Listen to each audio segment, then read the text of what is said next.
Hi, I'm Qionglu. Hi, I'm Gwen. I'm the co-founder of IMBA Interactive, and we are an interactive audio studio based in Singapore. I'm also the creative director. Hi, I'm Sharon, also the co-founder of IMBA Interactive, and I'm also the lead composer. I think generally in Singapore, we are quite authoritarian in the sense that we have the old lifestyle of Chinese culture and East Asian culture, possibly valuing harmony over individuality. And I think it's great when it comes to community building, because you would think about others first before thinking about yourself. These are the best things about harmony, honestly.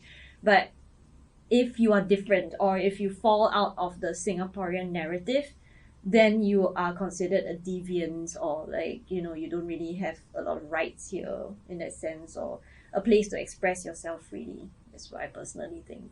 Yeah. Is that part of the reason why you choose DJ and music? DJ and music. I think for me, I come from a relatively privileged background in the sense that when I grew up, I was never really bogged down by what I should be, and I could have the freedom to choose and pursue my passions quite freely.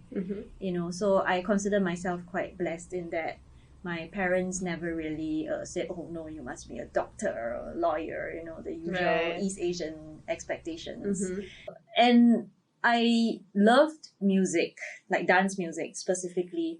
And actually that journey started from radio, when I was studying for my O-levels, which is like your high school exams. Cool. I tuned into the station that played that time the cheesiest music. Yeah, they call it Abeng techno.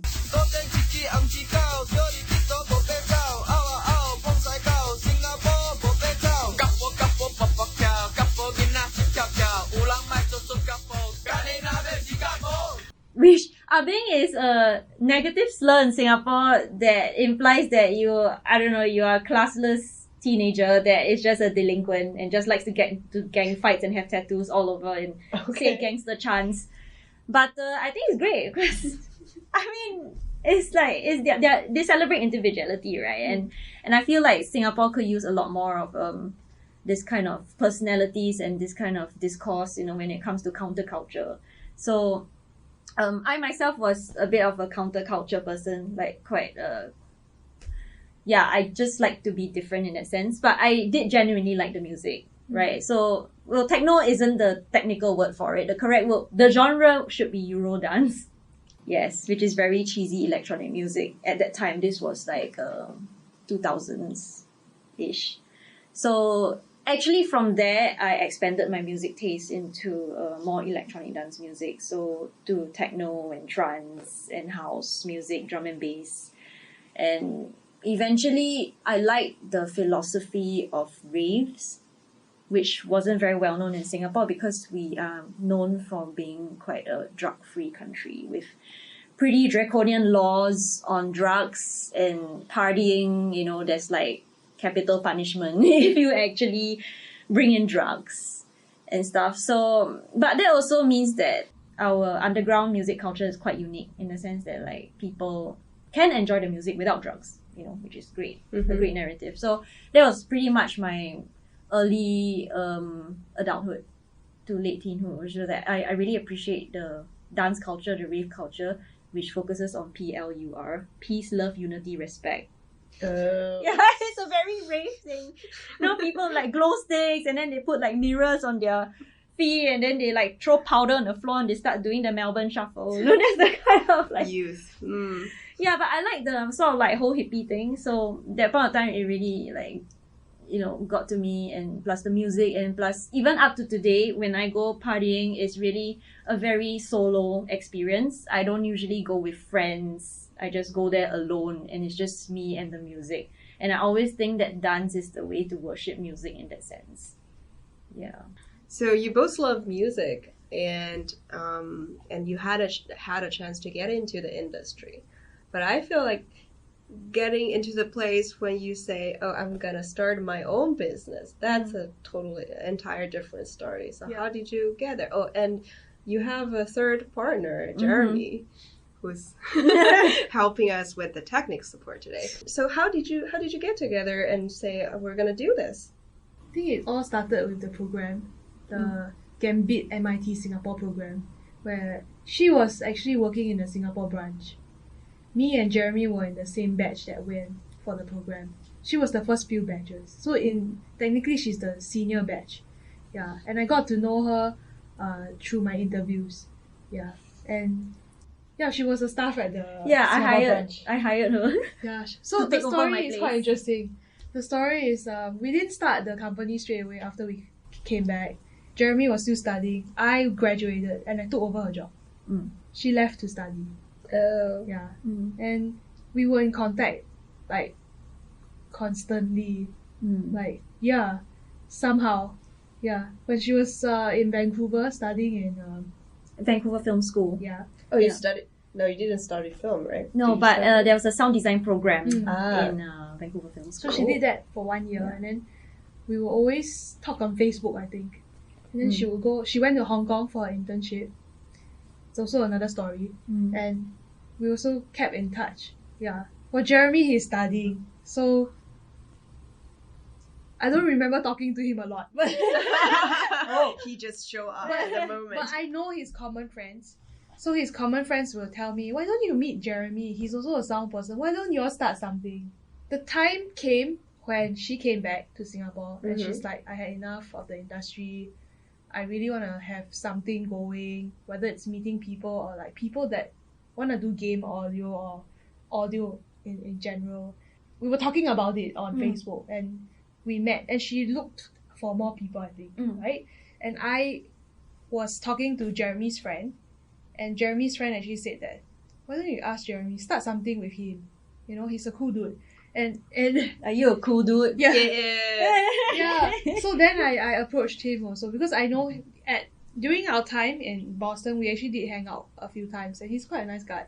So I Facebooked him and I said, hey, do you want to meet like Gwen and myself and a few others and see if we want to do something together forward? And that's where we started everything. Yeah.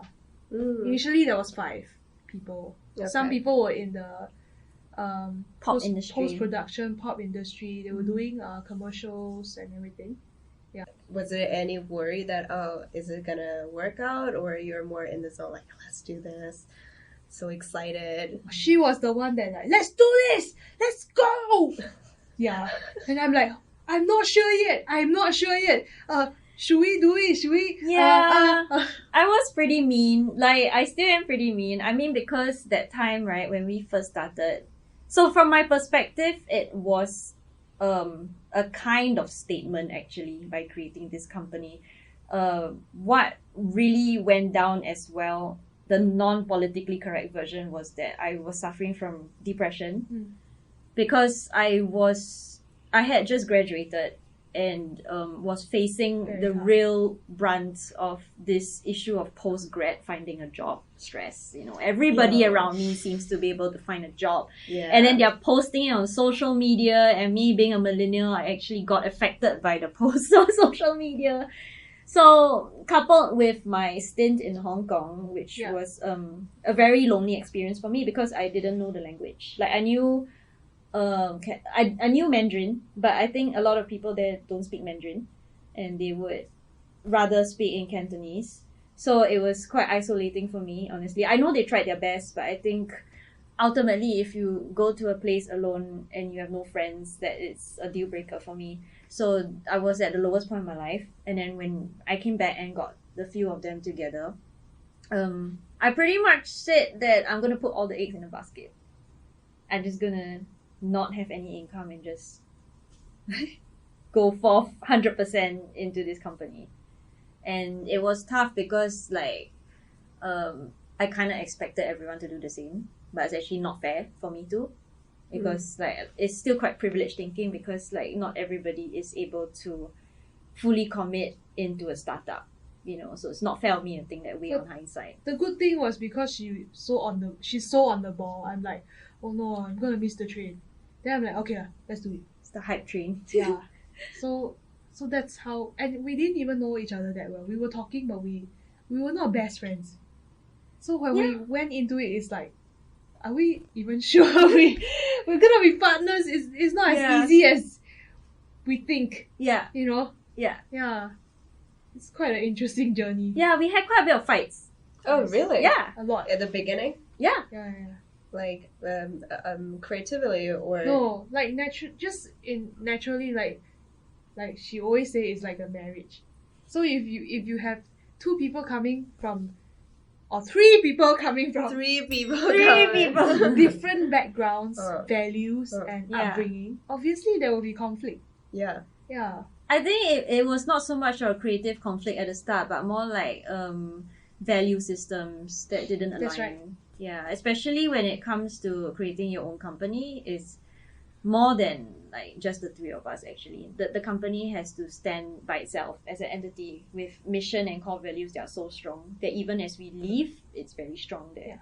Yeah. So one of the arguments, I think the earliest one was very funny. It was so stupid. But I'm glad it happened, was that deciding what projects to not take.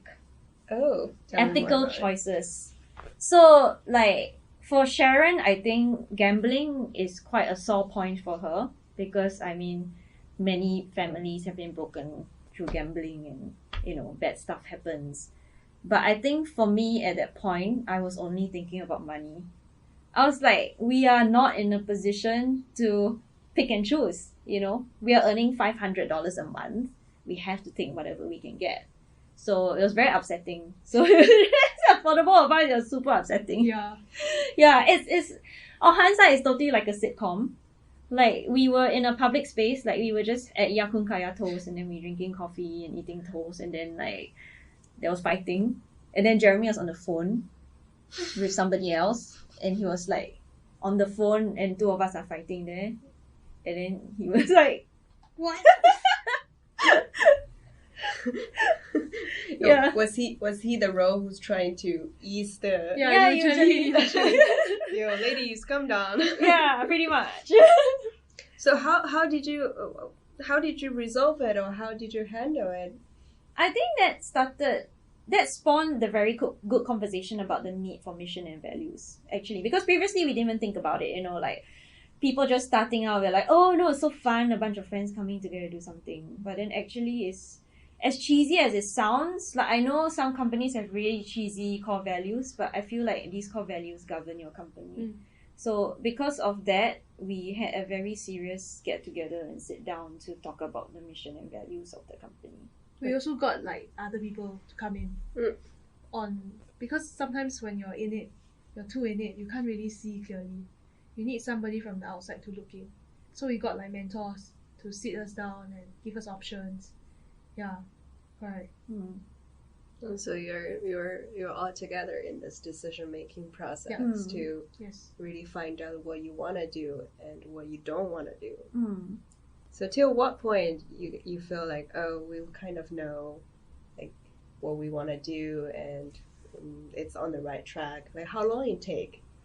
We actually, like, because sometimes like in terms of our personal growth, right, you can't really force it or know how we will grow. So, but we will talk about it consistently. Like, if I feel a certain way, I can be honest about it. Like, we have a safe space that we can share, and we won't judge each other. So we have come to that place where we wouldn't. And I will talk about things like, I really don't feel comfortable doing this particular thing. Is it okay if, like, I will try my best. You know, I know that I'm responsible for the two of you. Same goes for y'all. But if there are exceptions, like I can do other projects for you where you will have less load and this is not an issue for you, then you take on this project. So there is negotiation going on amongst us. Yeah, so there's not only constant negotiation as per project basis, but also we revisit our mission and core values every year, just so that, you know, we go through every single value. Have we tried our best to achieve this? Have we tried our best to align with this? You know, why and why not? That sounds very like something you would read from a book that will teach you how to run a startup. That's what I mean. Like, it's so cheesy. Like, it's so by the book, but you know, having some kind of structure really, really helps. games are not very far from movies in terms of engagement. The emotional attachment and the character development is so in-depth. It's like a series. Once you get the identity and you're proud of it, don't create that elitism, make it welcoming for other people. If not, you're becoming the very bully that you need. Once you claim the identity of Asian woman, what does that mean? And when you have this identity, what do you do? Those are the questions we need to answer now.